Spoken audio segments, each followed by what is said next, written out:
আসসালামু আলাইকুম রহমতুল্লাহি ওবরকাতুহ। সম্মানিত দর্শক,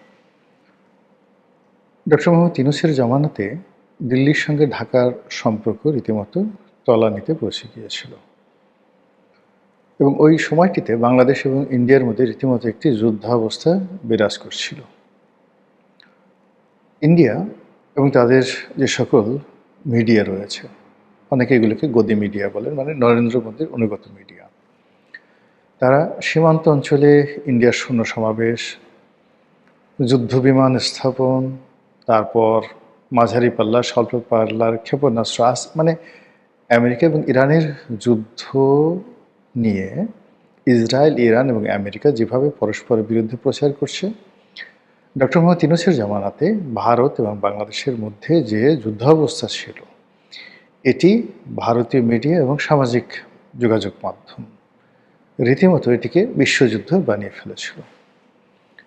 এবং তাদের সেই বিষাদের সঙ্গে আবার বাংলাদেশে যারা ইনকলাব মঞ্চে প্রমোটার ছিলেন, দেশের বাইরে কিছু ইউটিউবার আছেন, কিছু ইসলামপন্থী সংগঠন আছেন, তারাও মানে তাদের রাজনীতির যে স্বার্থ, সেই রাজনীতির স্বার্থে ভারত বিরোধিতাকে মনে করেছিলেন যে এটা একটা দারুণ ব্যবসা, নিদারুণ ব্যবসা।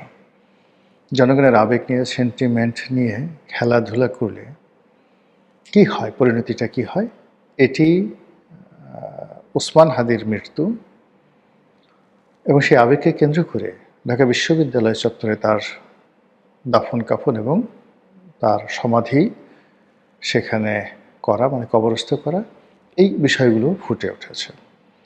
আবার একই সঙ্গে যারা এখন বর্তমান ক্ষমতায় এসেছেন, তারা হাড়ে হাড়ে টের পাচ্ছে যে গত 17টি মাস ভারতের সঙ্গে আমাদের অব্যাহত যে সম্পর্ক, সেই সম্পর্কটি অবনতির কারণে অর্থনৈতিক ক্ষেত্রে, কূটনৈতিক ক্ষেত্রে সব মিলিয়ে আমরা যে বিপদগ্রস্ত হয়ে পড়েছি, যে ঋণভারে জর্জরিত হয়ে পড়েছি, যে ট্রেড ব্যালেন্সে আমাদের ভারসাম্যহীনতা দেখা দিয়েছে।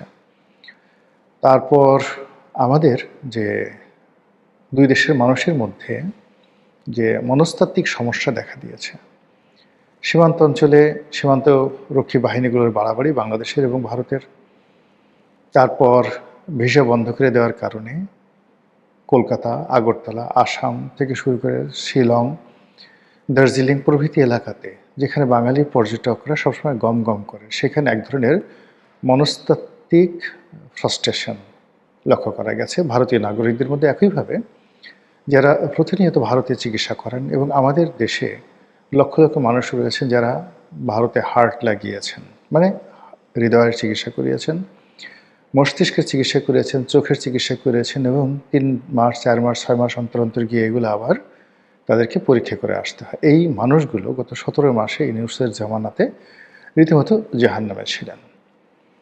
এই অবস্থা থেকে মুক্তি পাওয়ার জন্য ভারত খেলে দিয়েছে, ডক্টর মোহাম্মদ ইউনূসকে এমন খেলা খেলে দিয়েছে যে উনি এবং ওনার যারা সহযোগী, তাদের জীবন যৌবন মানে সব কিছু রীতিমতো হারাম হয়ে গিয়েছে। অন্যদিকে তড়ি ঘড়ি করে রাজনীতিতে এত দ্রুত কতগুলো সিদ্ধান্ত এসেছে, এত দ্রুত পরিবর্তন এসছে, এবং বাংলার মসনদে আমরা এখন যাদেরকে ক্ষমতার আসনে দেখতে পাচ্ছি, তাদের অভিষেকটা এতটা নাটকীয়ভাবে হয়েছে যে এখনো পর্যন্ত আমরা বিশ্বাস করতে পারছি না। কি দেখছি, কি হচ্ছে, যা দেখছি তাকে স্বপ্ন নাকি বাস্তব। আবার সেই খাল কাটা, আবার সেই ছাগল লালন পালন, আবার সেই খেজুর প্রকল্প, চারিদিকে রই রই রব, হই হই রব, মানে উন্নয়নের জোয়ার, নতুন সরকারের উন্নয়নের জোয়ার বইছে। সরকার সব কিছুতে মানে এতটা স্বাচ্ছন্দ্য দেখানোর চেষ্টা করছে যে বাংলাদেশে আসলে কোনো সমস্যাই নেই। হতে পারে আমাদের দেশের অনেকগুলো সমস্যা মূলত মনস্তাত্ত্বিক, অনেকগুলো সমস্যা সিন্ডিকেটের কারণে হয়ে থাকে। বঙ্গবন্ধুর হত্যাকাণ্ডের পর দেখা গেল যে বাংলাদেশে চাল, ডাল, আটা, ময়দা, চিনি, লবণ, মানে এগুলো সবই সহজলভ্য হয়ে গেল শুধু জিয়াউর রহমান ক্ষমতা আসার সঙ্গে সঙ্গে। তো এই সময়ের মধ্যে কোনো আমদানি হয়নি, তারপর দেশ উৎপাদনও হয়নি, কিন্তু এগুলো এত অ্যাভেলেবল হলো কী করে? মূল কারণ হলো যে বঙ্গবন্ধুর জামানাতে সব কিছু ঠিক ছিল, কিন্তু সাপ্লাই অ্যান্ড চেইন, এটার যে ম্যানেজমেন্ট রয়েছে সেই ম্যানেজমেন্টগুলো ঠিক না থাকার কারণে মানুষের যে মনস্তাত্ত্বিক জগৎ সেখানে অস্থিরতা ছিল, যে যার মতো করে মজুত করেছে। আর আরও মজুত করার জন্য মানুষ পণ্যের জন্য ঘুরেছে, এরকম একটা অবস্থা। সেখানে যখন জিয়াউর রহমান এসে ঘোষণা দিলেন, একটা স্থিতি অবস্থা আসলো, তখন মানুষ বিশ্বাস ফিরে পেল, নাথিং মোর। আর অপরাধীরা তাদের অপরাধ করাটা বন্ধ করে দিল। একইভাবে আমাদের দেশেও এই মুহূর্তে ধরুন যে যার মতো করে আমরা যেমন একসঙ্গে পেট্রোল পাম্পে ছুটছি, তো পেট্রোল পাম্পে ছোটার পরে সেখানে বিশাল লাইন, হয়তো অনেকের তেল দরকার নেই, কিন্তু একটা মনস্তাত্ত্বিক যে আমার এই তেল এখনই দরকার। আবার ব্যাংকগুলোতে টাকা দরকার, এখন আপনার দরকার নেই, ব্যাংকে পড়ে আছে, কিন্তু আপনার অবিশ্বাসই করেন, আপনি এমন দৌড় দিলেন যে এই দৌড়ের কারণে অনেকগুলো ব্যাংক রীতিমতো দেউলিয়া হয়ে পড়লো, মানে এটার জামানাতে, ডক্টর মোহাম্মদ ইউনূসের জামানাতে ইসলামী ব্যাংকগুলো। বাংলাদেশের সবচেয়ে বড় ব্যাংক ইসলামী ব্যাংক বাংলাদেশ যেটা আছে, বা বাংলাদেশ ইসলামী ব্যাংক যেটা, এটাও বন্ধ হয়ে যেত। এটা সামহাও বাংলাদেশ ব্যাংক যদি এটাকে তুলে না ধরতো, 10,000, 12,000, 20,000 কোটি টাকা মানে তাদেরকে শর্তহীনভাবে লোন দিয়ে এই ব্যাংকটাকে বাঁচিয়ে রাখা হয়েছে, আদারওয়াইজ এটাও কিন্তু শেষ হয়ে যেত। এই সবই হয় কিন্তু অবিশ্বাস থেকে। এখন এই যে নতুন একটা সরকার আসছে, পরিবর্তন আসছে, এই জন্য অনেক মানুষ বিশ্বাস ফিরে পেয়েছে। বিশ্বাস ফিরে পাওয়ার কারণে কিন্তু আপনি দেখেন যে মানুষ ছুটছে, চেষ্টা করছে, হতাশা থেকে অনেক মানুষ বের হয়ে আসছে। তো এই হতাশার থেকে বের হয়ে আসার মধ্যে আনন্দের সংবাদ হলো ভারতের সঙ্গে সরকারের খুব একটি দহরম মহরম সম্পর্ক যাচ্ছে। এমনকি শেখ হাসিনার জামানাতেও যে জিনিসগুলো হতো না, ভারত সহজে বাংলাদেশকে চাল দিতে চাইতো না। এর কারণ হলো ভারতের বেশিরভাগ মানুষ, বিশেষ করে উত্তর ভারতে, তারা চাল মানে নিজেরা ভোগ করে, পেঁয়াজ, আলু এগুলো নিজেদের প্রয়োজন আগে মেটায়, তারপরে এক্সপোর্ট করে। তো এক্ষেত্রে যখন ভারতে ক্রাইসিস থাকতো, চালের ক্রাইসিস থাকতো, পেঁয়াজের ক্রাইসিস থাকতো, তখন প্রায়ই সরকার সেই সীমান্ত বন্ধ করে দিত এবং বাংলাদেশের রপ্তানি নিষিদ্ধ করে দিত, ইউরোপে রপ্তানি করতে দিত। এর কারণ হলো ইউরোপের যে রেট, হাই রেট।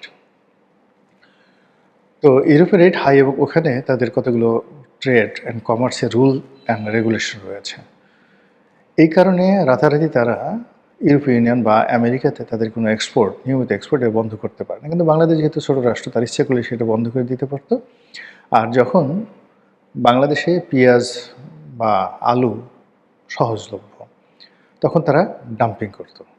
ফলে কী হতো, বাংলাদেশে যে পেঁয়াজের উৎপাদন খরচ 40 টাকা, সেই পেঁয়াজ কৃষকরা 10 টাকা মূল্যে বিক্রি করতে বাধ্য হতো। এইটা হলো ভারতের পলিসি। এটা শেখ হাসিনার জামানাতেও ছিল। কিন্তু এখন যে জিনিসটা দেখা যাচ্ছে সেই হলো ভারতের ডিজেলের ক্রাইসিস প্রবল। পাকিস্তানে তো রীতিমতো হাহাকার। তো এই ডিজেলের ক্রাইসিস থাকা সত্ত্বেও 5,000 মেট্রিক টন ডিজেল ভারত দিয়েছে। এই মুহূর্তে ভারতে চালের ক্রাইসিস রয়েছে, কিন্তু তারপরেও নতুন সরকারকে সাহায্য করার জন্য ভারত মানে পরপর কয়েকটি চালান, তারা চালের চালান বাংলাদেশে পাঠিয়েছে এবং বাংলাদেশ এগুলো খালাস করছে। ফলে আপাতত আমাদের কিন্তু দুটো, অর্থাৎ জ্বালানি তেল এবং খাদ্যশস্যের মজুদ, এই দুটোতে কোনো সমস্যা নেই।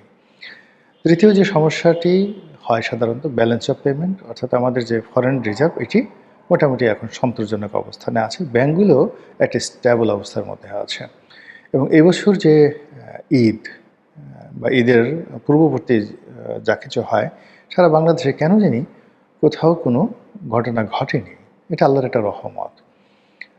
সে সময় সাধারণত শ্রমিকরা বিভিন্ন ফ্যাক্টরিতে বেতন ভাতা বোনাসের দাবিতে রাস্তাঘাটে ভাঙচুর করে এবং রোজার মাসের 15 তারিখ থেকে এটা শুরু হয়ে যায়।